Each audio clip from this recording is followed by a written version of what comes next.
Hi everyone, this is Shalu Kumar again from OSCE Nurse Training Cambridge. I'm an experienced OSCE Nurse trainer for the NMC OSCE exam in UK and also the lead trainer for OSCE Nurse Training Cambridge. I'm back with one of your adult and NMC OSCE videos again today. So if you like my videos, please press the like button now and subscribe to my channel. Also, you can go and check out the reviews about our training on our Google advertisement page. Just put OSCE Nurse Training Cambridge and you can see the reviews and you can see what other nurses have been saying about our training. Today's topic then, and again, if you like my videos, please press and like and subscribe. So today's topic, you've been asking me for quite a while, so I am going to cover it today. We're going to look at assessment station, but particularly for a Alzheimer scenario, okay? Because it's quite complex scenario in your exam. It comes up as a community setting, and lots of nurses have been failing this, okay? So I'm just going to go through like kind of overview of what you need to do in assessment station for Alzheimer patient. What paperwork will you get, how you need to complete it, what is the flow of the station, and what are you supposed to do with this, okay? So that's what we're going to do very simply. I like to keep it simple, so simple and clear is my aim. So I'm going to run you through the station, what paperwork you get and how to complete and what you need to do, right? Okay, let's get started. So on the first slide here, you can see straight away it's assessment station. Your scenario is Alzheimer and is set in, like I already said, it's in community setting, and you can see there is a patient overview history form. Now your scenario will not be exactly the same. I'm not saying that, I'm just using as an example to show you a scenario for a Alzheimer patient. Now this does not belong to a real person, so just for teaching purpose. As you can see, so you will get this. Now reading, there is no extra time for reading, okay? Patient history form, you have to read within your 20 minutes. So as soon as your timer starts, you can say to examiner, I'm going to read my patient history form. Then you start the station with scene safety and all that, but it's still counted within your 20 minutes, okay? No extra time. So as you can see, this patient got progression of Alzheimer. They are living at home at the moment, but they're finding it quite difficult. They got increased memory loss, confusion, obviously reduced mobility. They're looking a bit malnourished, this patient, and also because the family is bringing food but they're not remembering to eat it, so things like that. So, and they like kind of find it very difficult to do activities of daily living, which is not a surprise. If your patient has got dementia, then it would be very difficult for them to remember even to do the activities of daily living and then go ahead and do it. Again, their social history, you can see they live on their own in a ground floor flat, and also their total visits every day bring the patient food. And then you can see other past medical history, medication, allergies, and ID details. So that's what you standard, as a standard, that's what you get on your template. So that's not anything different.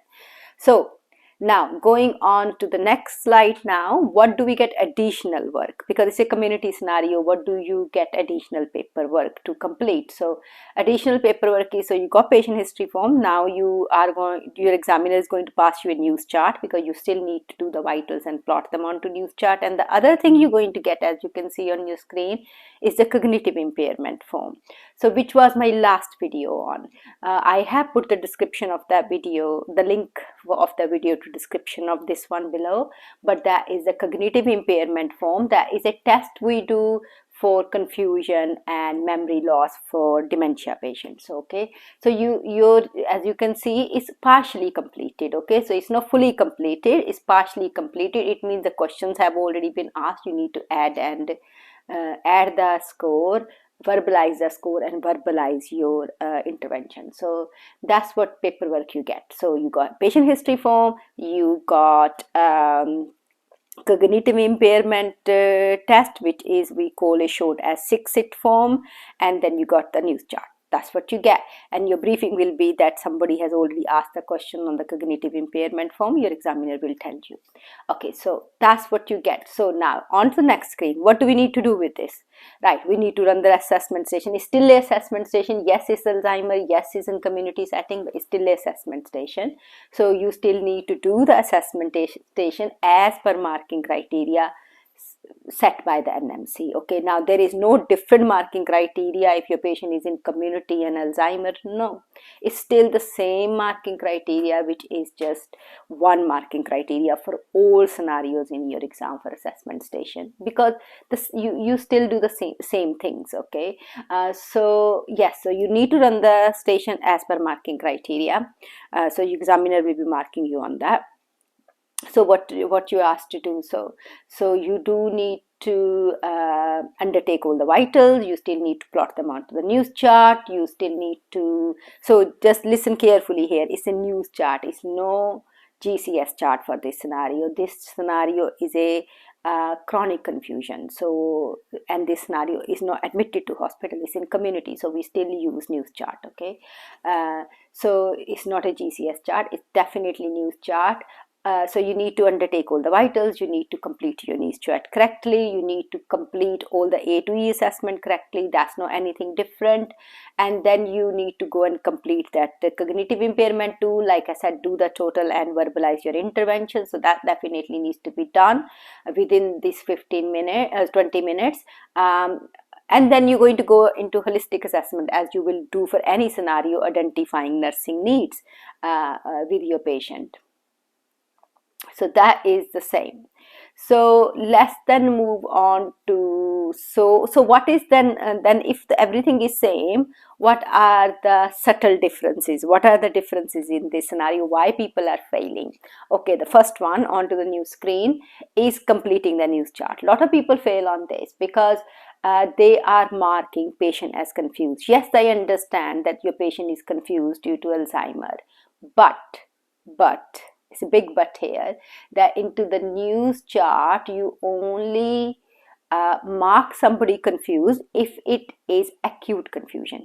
As you can see on the screen, I have put an example of a completed news chart for this patient.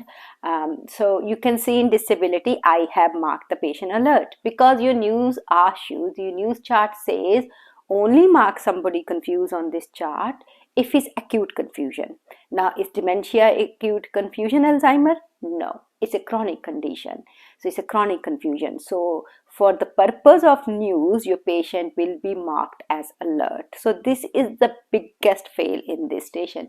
Nurses are going and marking the patient confused, and then their news score is wrong, their monitoring frequency is wrong, everything is wrong from there onwards. So that would be a critical fail. So remember, patient has chronic confusion. So for the news purpose, they are still alert. So you're going to mark them alert. So I wanted to point out that to you. Okay, so that's the thing you need to do for the news. Now, so now moving on to going and doing your A to E assessment. If we move on to, so and other thing I wanted to say before we move on to next screen, anything wrong with your patient in vitals, you need to be escalating to the GP. Okay, so like my score is 0, so I don't need any escalation on this particular news chart I've done. But if your score was more than 0, you would not escalate to nurse in charge medical team, because there's no nurse in charge or medical team in the community. So you will escalate to the GP. Okay, and your monitoring frequency is still as per news policy. Like my score was 0, I am going to say your vitals will be monitored every 12 hours. So moving on to the next screen now, A to E assessment. Again, no different as you would run for any patient in any scenario. A to E assessment, systematically going through airway, breathing, circulation, everything. So putting all the elements in there, no hurry in a, as per marking criteria. So looking into every element of under A, B, C. Now coming to disability, you know you're going to check for confusion, but you already know your patient is confused due to Alzheimer. So you can just say, okay, we already know that you can have episodes of confusion. So that's the only thing changed, but you still need to then go ahead and ask about the pain and the urine output and blood glucose. That stays normal. Same as exposure, everything else stays normal in your A2 assessment. Only difference is you already know your patient is confused, so they're not alert. So you can say in disability that I know due to dementia, due to Alzheimer, you are confused. So that's that. Now moving on to the next screen. Once we've done our vitals plotting, A to E assessment, whether you do A to E assessment first and then vital means plot the vitals, because you need your vitals to do A to E assessment anyway. So I would highly suggest you do your vitals, do A to E assessment, plot the vitals, work out your monitoring frequency and escalation, verbalize that. Now next thing you need to prioritize in here is your cognitive impairment test. So next thing you're going to do is you're going to look at this form which your examiner has already passed you, which is partially completed. So the questions were asked yesterday, as you can see on the thing. Like I said, I've already done a separate video on cognitive impairment, so I'm not going to go into too much detail here, but this is the form you're going to be completing. So all your job is to add the score, write the score underneath, and like you say on my screen, my score is 10, which is significant cognitive impairment. Then these are the interventions you're gonna do. You're going to refer the patient to GP, and you're going to obviously see if GP can arrange a carer for the patient, because patient is struggling with to do activities of daily living due to confusion and memory loss. And how can you help your patient preserve memory, looking into old pictures and all that stuff. So I've already, and your communication with your patient, so I put already few tips on the screen for you. Like I said, there is a separate video on it, so go and watch that one on my channel. So that's that.